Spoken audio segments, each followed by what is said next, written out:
এই যে তুমি বলো শীত পড়লে গাছ ডরমেন্সি পিরিয়ডে চলে যায়, তা শীত তো পড়েই গেছে, তুমি এখন গাছে আবার কি দিচ্ছ এগুলো? হ্যাঁ, একদম ঠিক কথা। শীত পড়ার সাথে সাথে লেবু গাছ, আম গাছ ডরমেন্সি পিরিয়ডে চলে যাবে, অর্থাৎ গাছ বাড়বে না।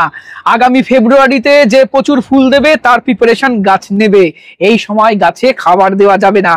আজ নভেম্বরের 8 তারিখ, আজকেই আমরা লাস্ট খাবার দিচ্ছি। এই আমাদের ছাদ বাগানের গাছে দিচ্ছি গাছের জন্য অমৃত সার, খোল পচা জল।